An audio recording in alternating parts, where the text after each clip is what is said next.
We all have challenges in life: sadness, broken relationships, anger, bullying, grief, and isolation. But there is hope. Together, we can learn how to bring back joy, re engage with life, restore relationships, and to be alone without being lonely. Welcome to Psychology Talks. Today, we are with Dr. Bill Burrow. He is the director of the Health and Counseling Center at George Fox University. He also leads one of the clinical teams at George Fox University in their clinical psychology program, as well as being the current sitting president of CAPS, which is the Christian Association for Psychological Studies. Thanks for being with us, Bill. Thank you. It's good to be here. We're going to be talking today about the integration of psychology and biblical studies. Mm-hmm. So, Bill, why don't we just start by talking about how you got into this field in the first place? Well, I got started in psychology a number of years ago as a graduate student, but before going to grad school to become a psychologist, I had actually been in the ministry for a while, had been to seminary previously. So when I got done and became a licensed psychologist, I had sort of expertise in both of these areas. So I thought, they should go together if I really believe what I've learned in psychology and I believe what I learned in seminary. So that began the journey of figuring out how these things meld together, and not just sort of theoretically, but also just practically speaking in people's lives. Okay. So what would be the number one thing that you have found in your years of practice that people oftentimes misperceive about psychology and the Bible? Okay. Well, I think there's a couple of camps, actually. So you have some folks that believe that the Bible has the answer for everything that might come along. Mm-hmm. And while I think that Scripture is sufficient on spiritual issues, mm-hmm. we would not rely on the Bible to fix a broken arm, for example. Mm-hmm. And then you have other folks on the other side where it's like, anything that's spiritual, religious, that has sort of no place in helping us in our modern society, which I think is a bit of throwing out the baby with the bathwater. Mm-hmm. So there's benefits to both, and there's things that we learn from both sources of information. I think there's a unity of truth, and when we do our psychological science well, we have a good understanding of how the world was created to work, and we have a good understanding of Scripture. We have a good understanding, again, but in a different way, of how the world works. And those two bodies of information, if we do both properly, should come together fairly seamlessly. And then when they don't, we really need to be kind of honest and go back and sort of explore both sides to see, well, did we maybe not understand Scripture properly? Did we not understand the psychology properly? And so what are some areas that you can think of that Scripture really informs mental health? So when we look at Scripture, there's a number of places where it talks about these different parts of our existence as humans on earth. So, for example, there's a number of places where Scripture says that we should think about certain things and kind of focus our attention on certain things and not focus our attention on other things. Well, we know from a psychological perspective that's true. If people are focusing their attention on things that are happy or that are more thankful or positive things through the day, they tend to have better mental health, whereas if they're focusing on negative things all the time, it doesn't work as well. Another example is in Scripture, it's clear that humans were created to be in relationship with other people. Mm-hmm. And there's a lot of stuff in Scripture about how we should relate to other people. And if we follow those principles, we tend to have better relationships with others. Mm-hmm. Well, those things align really well with what psychology tells us about how relationships should work, and concepts like forgiveness, mm-hmm. which has really come to the attention of psychology in the last 20 years, mm-hmm. Is something where we see both the field of psychology and Scripture talking a lot about that. So I think there's a number of ways in which Scripture informs our mental health and our relationships with others here on earth, and those things routinely align with what we wind up finding in psychology. Okay. So for the average person who just dealing with everyday life has, say, a loss in their life, mm-hmm. loss of a spouse or a child, loss of a job. There's all kinds of things that we face in everyday life that are difficult to deal with. So how would we know from psychology what it was that we could do maybe in that moment, and or maybe later on, maybe the next day or a few days later? How do we address that in just our everyday lives? Mm-hmm. Yes, I think that one of the things that I kind of have my big three. My big three are, it's really important to get enough sleep. Because whenever something starts going sideways on us in life, it's really important that we do the best self-care we possibly can. So the big three are sleeping right, eating right, and then exercise. But by exercise, I don't mean you have to join a gym and work out with weights for an hour and a half and those kinds of things. It can be something as simple as going for a brisk walk for 10 or 15 minutes. And if you can take a family member or friend with you or your pet, that's even better, because then you get a little bit of a social aspect to it as well. So when life is not going the way we anticipated or wanted it to go, those are the times that it's really critical that we do those basic foundational things. Then beyond that, we start to go to sort of the next level things, which is, well, who are those people that are influential in your life? The people that you naturally go to when you have problems. So family members, good close friends. If you go to a church, maybe it's pastoral staff at your church or a mentor, those kinds of folks. It's that sort of that next circle around you of folks that you would go and talk to. And then if they're able to give you advice or come alongside you in ways that benefit you, great. But let's say you do that for a while and it's still not going very well. Then you start to go to the experts, right? So you might go to your primary care physician or go to a counselor and say, hey, you know, I'm struggling with it, maybe anxiety or depression that's really getting in the way of day-to-day functioning. And then they can help assist you then. So what I realize and what we find in the field is that people don't tend to go to those last resort people first. Right. They go to those last resort people at the end, and that's perfectly natural. And oftentimes you're helped by those folks that are closest to you in doing those basic things, but sometimes you need the extra help.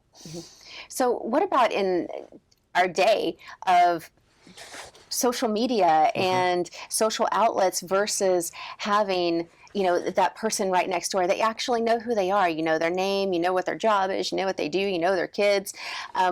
Now that our society has moved a little bit away from that, where we don't have as much of a built-in support system, what's your recommendation for how people either build that network for themselves or address some of these everyday problems when they don't have that support network to turn to? I think it is challenging when folks don't have that support network. So my advice would be, well, let's start building it now before you need it, right? Yeah. So go knock on your neighbor's door, take them a batch of brownies or a banana or something and say, you know, hi, I'm so-and-so, and introduce yourself. So starting to build those relationships, but that's a tougher thing. I think you're right in this society. So that's one thing, but then there's also ways that we can utilize the technology to our advantage.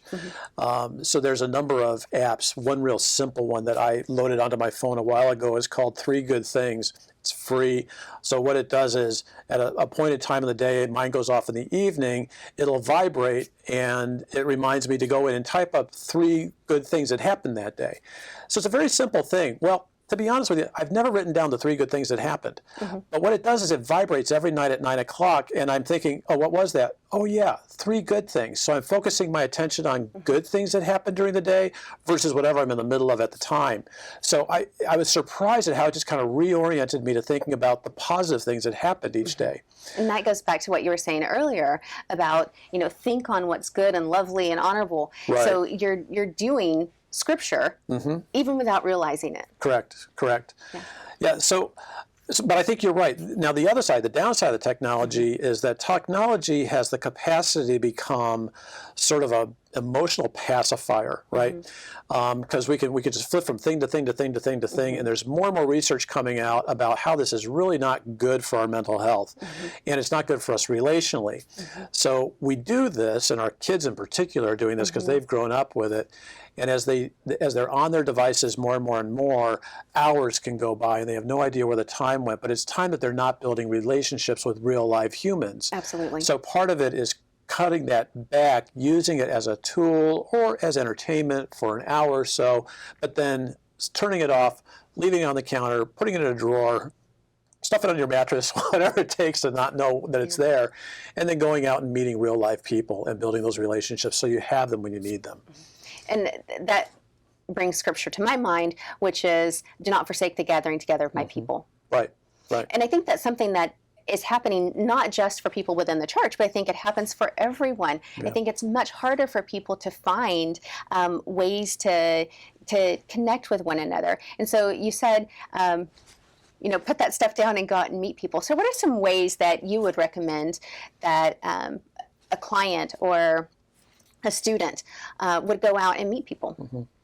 And there's a couple things. I think that people will most naturally meet folks through the places that they're already going, right?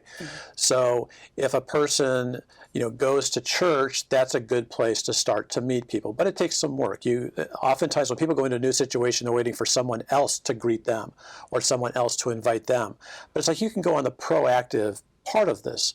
So I encourage folks to go out. It's like find somebody you think you might enjoy spending time with and invite them to go to coffee or to go get a Coke. It's $1 at McDonald's. It doesn't cost all that much. It doesn't have to be an expensive thing. Or you can oftentimes people through their civic engagement, maybe they're helping with a Little League team or they're Boy Scouts or Girl Scouts or whatever, those types of things that people may be involved in if they have kids. Oftentimes it's through their kids they start to build the relationships with the other parents. So. Or maybe they're not involved in those things, but maybe that's something to consider. Right. Something that maybe they can get involved in to then develop some of those relationships and set that foundation. Yes. Most organizations are dying for volunteers. Nobody has enough help. So if you volunteer for something, then you start spending time with other people that are volunteering for the same thing. So at least you have that common interest, and then you can build out from there. I think for some folks it's harder, though, for people that are not working, they don't have children, it's more effort. But then again, it's like, well, is there maybe, a social service agency like the Red Cross or your local school needs somebody to read to the children that are having a hard time learning how to read? There's ways that you can be creative and try to figure out how can I start to build bridges with other people. Yeah. Well, and I think what comes to mind for me are those people that live maybe rurally. Where there aren't as many service organizations that you can be involved with. But I think anywhere you go, there's always going to be a place where you can volunteer. Like you said, there's no moratorium on people that need volunteers. Everyone needs them. So how do people go about finding those places? And I think one of those areas are maybe to contact the local school. Even if you're not, you don't have an interest in children as far as, volunteering to help in the classroom, or, you don't want to spend a lot of time with children, and some people don't. Maybe there's other things that you could do. Maybe they would know of some other organization that maybe they get help from. So places that, like food banks, or places like that. So they know of children that are hungry. And so maybe you do have an interest in volunteering to help with hunger. And maybe that's a passion for you. So there's lots of places where you could find that kind of interest and then get involved that way. So when you think about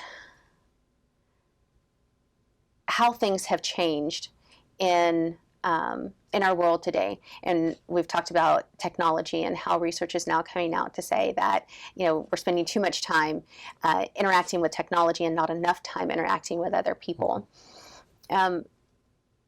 What are some ideas that you can maybe give our audience about ways that they can not only get connected with those places, but actually dig deeper and develop the relationship? I think that it's challenging for folks today oftentimes to build deeper relationships. Our society has become more fragmented and more individualized in many regards. And we have so many things that can occupy our mind that are private that we just don't develop the skills as we're younger. So kids oftentimes will do really well so long as they're going to school and they kind of started in school with the same kids and they kind of grow up together. And then as time goes on, it's like, well, I didn't make friends. The friends just happened. But then if they move, they're thinking, oh, I don't know how to do this. And adults sometimes have the same challenges and difficulties if they haven't kind of learned how to do it. So building good, deep friendships takes work. It takes time. It takes effort. My daughter actually is expert at this, and she remembers her friends' birthdays, and she celebrates it with them, and she checks in with them, and those kinds of things. So a lot of it falls under the broad heading of be nice and pay attention. But it does take work. It's not it may look more natural when somebody else is doing it than what you might wind up experiencing, but that other person is actually putting a lot of effort into it. It just seems effortless because they've been doing it for a long time. So, I mean, even things like, LinkedIn, for those people that might be viewing that have that, it reminds you when your professional contacts have birthdays or have anniversaries, so that you can say, hey, happy birthday, or, congratulations on 5 years of working at, wherever it is. So those kinds of things help us. In the old days, we had a calendar. We wrote down all of our relatives' birthdays on it so could remember to send a card.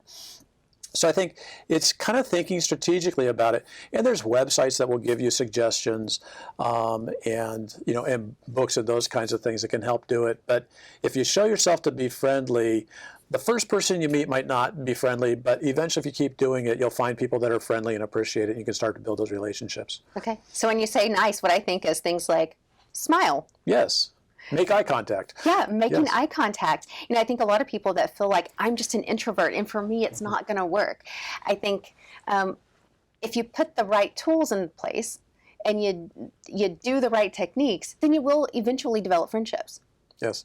Just recently, I was listening to NPR one day on the way home from work, and they were interviewing an individual who had a real hard time with rejection.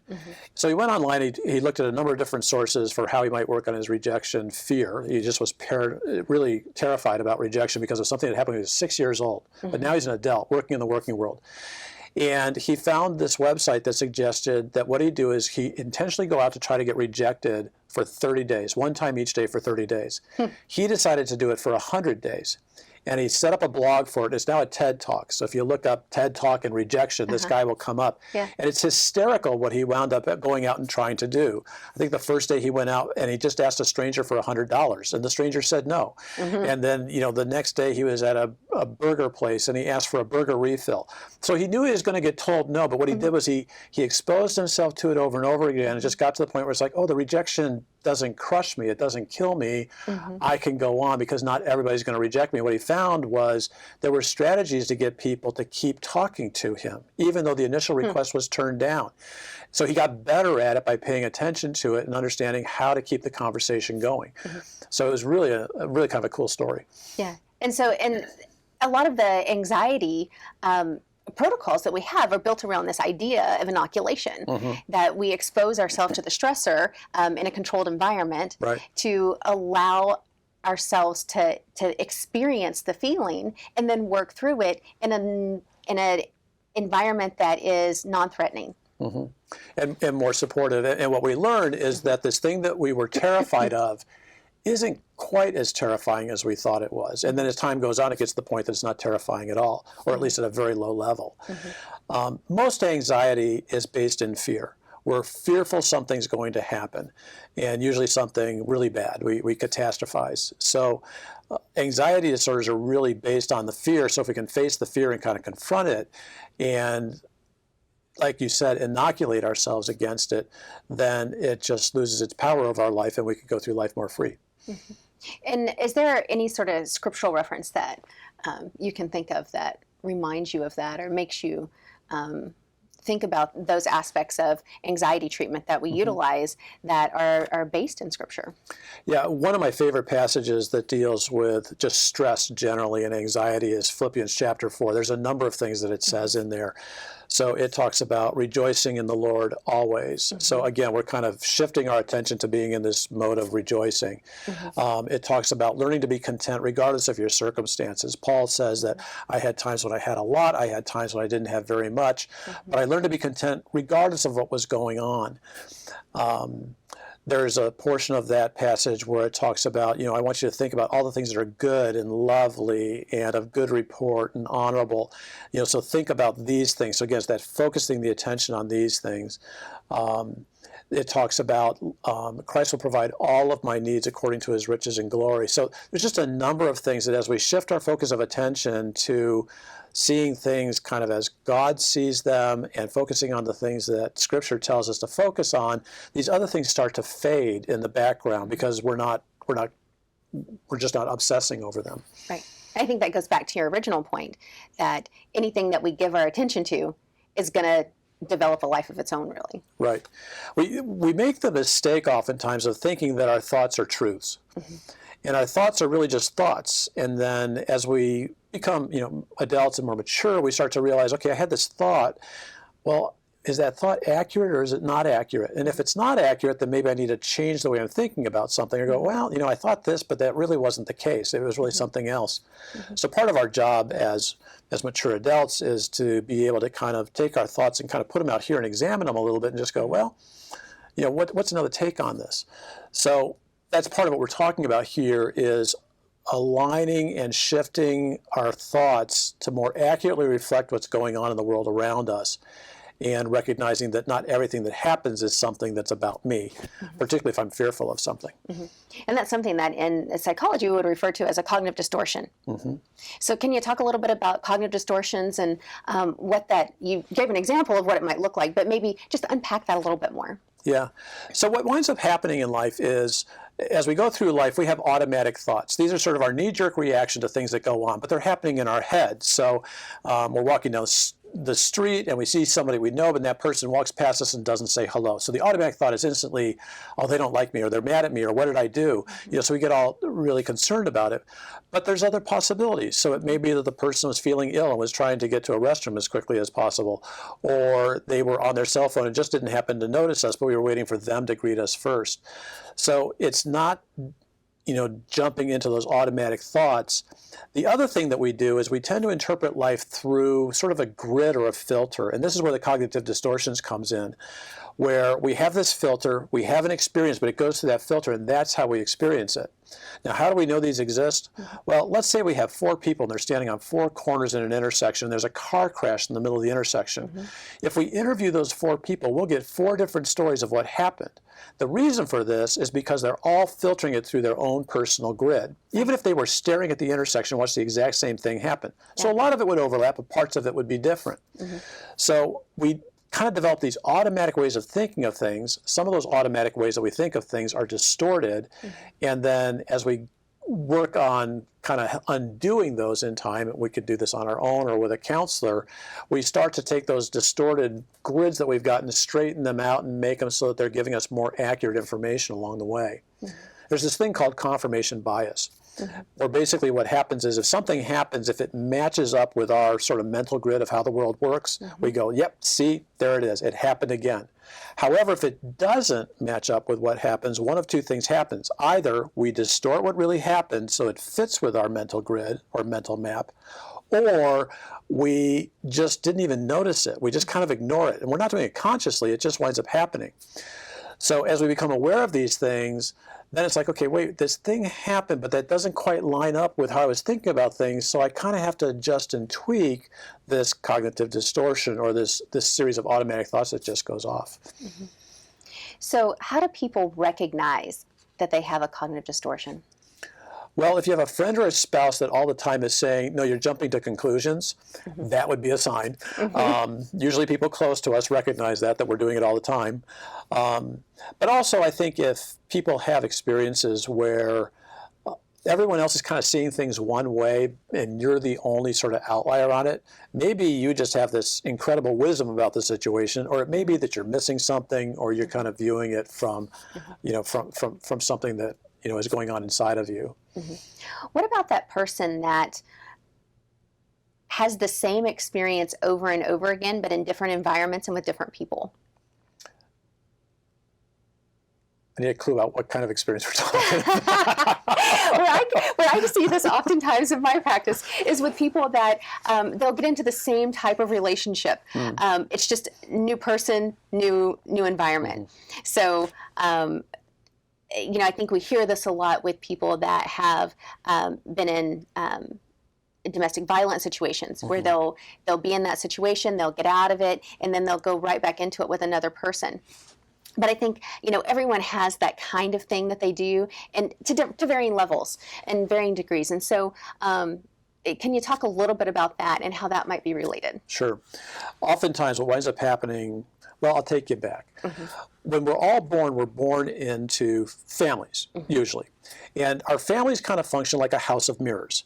And if we have a healthy enough family, what they reflect back to us is generally positive things. And when we're really young, we don't have a sense of who we are. Our sense of who we are is based off the feedback that we get from other people. But some family situations aren't real healthy, and it's like the mirrors are distorted. So if you go into a house of mirrors with distorted mirrors, we think it's fun as grown-ups or teenagers. But when you're a little kid, it gives you a really distorted view of who you are and how the world works. But then those things kind of become the way we think the whole world works, because this is the only world that we know when we're young. So then we wind up reproducing these patterns after that over and over and over again with all of our other relationships.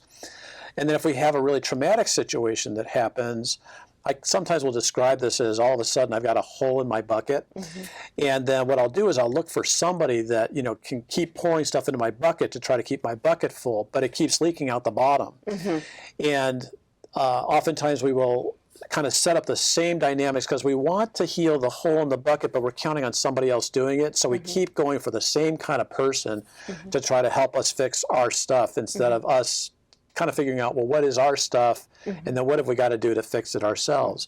Not in isolation from others, but others are good for supporting us in the job that we've got to do, but it's our job to do. Yeah. So those early messages help us to create those cognitive distortions, and then we can continue to create them in different environments and in different things that we do throughout our lives. But then how do we recognize, other than having someone say, you know, that your thinking isn't really right on that. But how can we ourselves recognize it when we maybe are just walking through our day, and maybe there are thoughts that we're not even verbalizing to other people?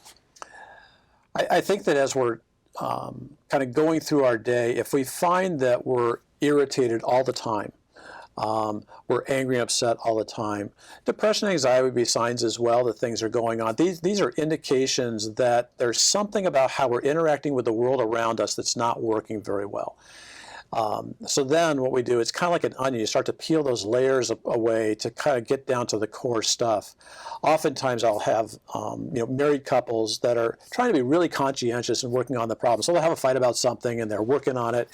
And then they'll say, well, we think we fixed it, but then it keeps coming back around every couple of months. Well, what they're doing is they're gradually kind of getting down to the core thing that's going on, which usually is something that has nothing to do with the couple, but everything to do with, you know, the family they grew up in or other earlier experiences. Our time went so fast. Wow. It wasn't terribly fast. It was. So thank you so much for being here with us today. If you'd like to know more about cognitive distortions, about the app that Dr. Burrow talked about. It's the 3 Good Things. 3 Good Things. Then please look those up online. We welcome you to do that. Okay. It's been great being with you. Thank you for watching Truth TV, and I'll see you next time.